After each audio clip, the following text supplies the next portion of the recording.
Hey guys, I'm Tom the Tech Chap, and I've had the new Xbox Series X for a little over a month now, and the Series S for a couple of weeks. It's all been pre-release software, and frustratingly I've only had a handful of anything like next-gen gaming experiences. There's loads more games coming out soon, and I'll talk more about those in my upcoming Xbox versus PlayStation video. But despite my early adopter restrictions, I think these are genuine, worthwhile upgrades. And I'll tell you why in just a second, but first, I want to start with why I actually wouldn't recommend the Series S. It is a good idea in theory, and for some people this will make more sense. I mean, for £250 or $300, this is actually $200 less than the Series X, which is pretty significant. And it's really aimed at the majority of gamers who still aren't playing in 4K. You can select up to 4K 120 if your TV supports it, but most games on the Series S will cap at 1440p. Some may upscale higher, some maybe 1080p, whereas the Series X with its extra graphical horsepower, because largely the hardware between these two are the same, they've got the same fast SSDs, the same processor, it's really just the graphics that's different, but with the Series X you have that extra horsepower to play at 4K. So you may well be thinking, well, I'm not that bothered about 4K anyway, I haven't got a 4K TV, so actually for me this makes more sense. However, with the Series S, you only get half the storage of the Series X, just 512 gigs, and actually only 364 of that is actually usable, compared to 802 gigabytes of usable storage on the Series X. And considering the new Call of Duty Black Ops will be at least 100 gigs by itself, you'll only be able to have a few games installed at the same time. Now that's not a massive deal, and you can always buy the official Seagate expansion card, which gives you an extra terabyte of storage, although this actually costs almost as much as the Series S by itself.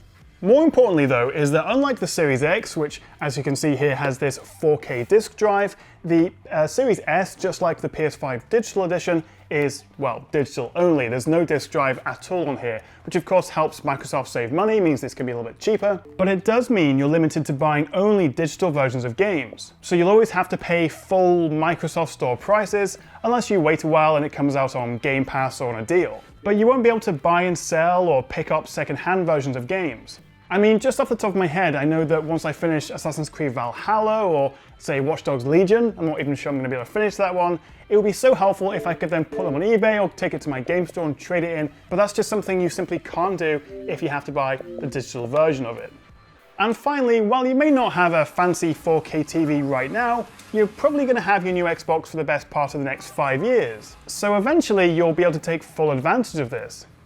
So it's just my own personal buying advice, but if you can spend the extra £200 or so, I would recommend the Series X. You get the 4K disk drive so you can buy and sell games, almost dropped it there. You get double the storage and the more powerful graphics, so you'll have the best performance in games, and if and when you do upgrade to a 4K TV, then you'll be able to get the most out of this. This is definitely not the best way of holding these consoles, but what do you think? Which one would you go for, the Series S or the X? Let me know in the comments. Now, the controller itself isn't really that much of an upgrade this year. The triggers are slightly redesigned, there's a new more grippy texture on the back, and there's a new share button. But it's not the same big change as we get on the PS5's DualSense controller. But the good news is that new Xbox controllers will also work with older consoles, and even better, your old Xbox controllers will work with the new consoles. They're both interoperable, they both work with both consoles, so that means if you are playing with a partner or you're doing lots of couch gaming, you're not going to have to buy a whole bunch of new controllers. Design-wise, the Series S is definitely a lot smaller, and I do like the white. I kind of wish we had the choice of black or white on the Series X. But you can use both standing up or on their side, whichever works better in your setup. And they're also both almost completely silent. Coming from my Category 5 Hurricane that is the PS4 Pro, it's refreshingly quiet. Now, if you do have a fancy 4K TV that supports HDMI 2.1, there is really only a handful of them, mainly high-end 2019 and 2020 models. But if you do have one, then make sure you use the bundled 2.1 cable that you get in the box. This is the only way that you'll have the option to select 4K at 120 in the Xbox menu, although whether you actually get that in games is a different question which we'll come out to in a second. So let's get back to the games, and with any new generation of consoles, we're gonna have a period of transition. Right now, there's very few truly next-gen games that will just blow your socks off. Because unless it's a next-gen exclusive, they still have to run on the current Xbox One and One X. It's easy to get carried away with next-gen hype, but the reality is it can still be a real step up. Much faster load times, better graphics, higher frame rates. if you have a TV that supports it, you can play in super smooth 120 FPS mode. Which is pretty cool because until now, anything above 60 has been only possible on PC. Well, 4K 60 is the aim, but most games use dynamic resolutions, so again, as Digital Foundry tested in Gears 5, it can actually fluctuate between 4K and 1080p on the Series X, and as low as 1440p and 720p on the Series S. So it'll vary between games, but we're still not seeing a consistent 4K 60, although it's not too far off. I mean, if you consider that you'd need at least a RTX 3070 to get anything like that kind of 4K 60 performance on a PC, which actually coincidentally I actually do have running in that PC behind me, but that by itself costs the exact same amount as the Series X, one graphics card or an entire console. So there's absolutely no doubt that these consoles do offer incredible value for money.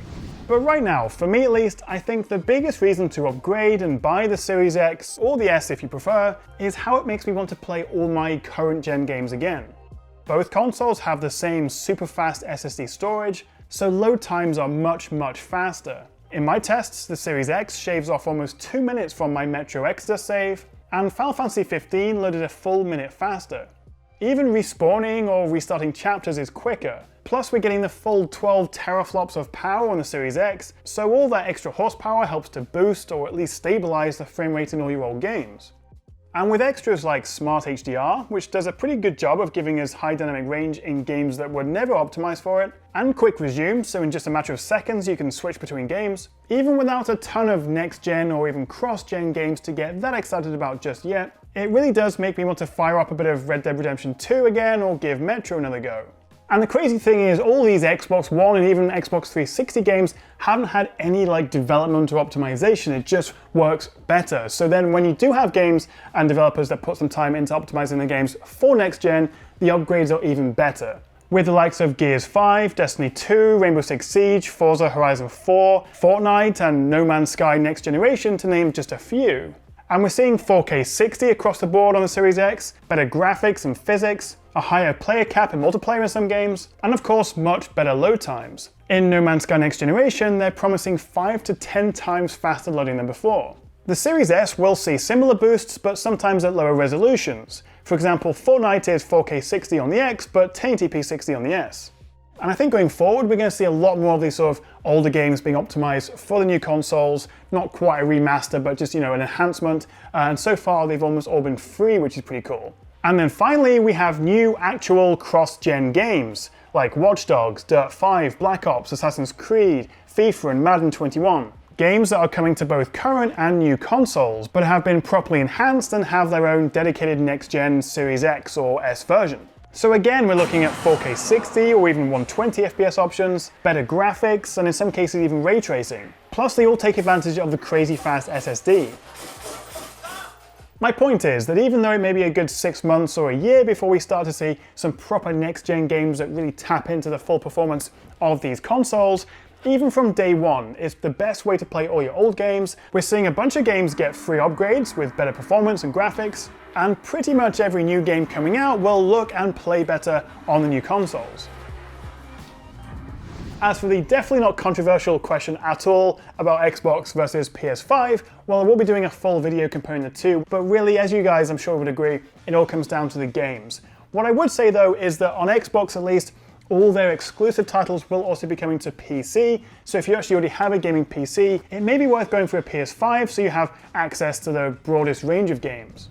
Now, just a couple of quick points to end this review, and I've seen lots of people talking about how they're a bit disappointed that not more games are offering 120 FPS, and is it even next gen if we're just getting 4K 60 still? Well, to that I would say wait a little bit. This is obviously just the first wave of launch games, and I think we'll see better optimized games coming soon. And also don't forget that unless you have a fancy new TV with HDMI 2.1 that supports 120, or even a PC monitor that's high refresh, like 120 and 144 Hz, then you simply won't be able to take advantage of 120 anyway. And speaking of monitors, both the Series X and the S support 60 or 120 at 4K, 1440p and 1080p. So honestly, I wouldn't worry too much about waiting for a new HDMI 2.1 monitor that gives you full 4K 120 support. No game really offers that anyway, so I think your best bet if you are thinking about using a PC monitor with the new console is to probably go for a 1440p high refresh 120Hz one. The current HDMI 2 will support that, and there's loads of options out there that don't cost a fortune. So I've got loads more Xbox and PS5 videos coming soon where I'll be testing more next-gen games, so make sure you have subscribed and stay tuned for that. But what's your plan? Xbox Series S, Series X, or PS5, or none of the above, and just wait and see what happens, and maybe you'll get a discount next year when there's actually some proper next-gen games out? Let me know in the comments below. So I hope you found this video helpful. Thank you so much for watching, and I'll see you next time right here on the Tech Chat.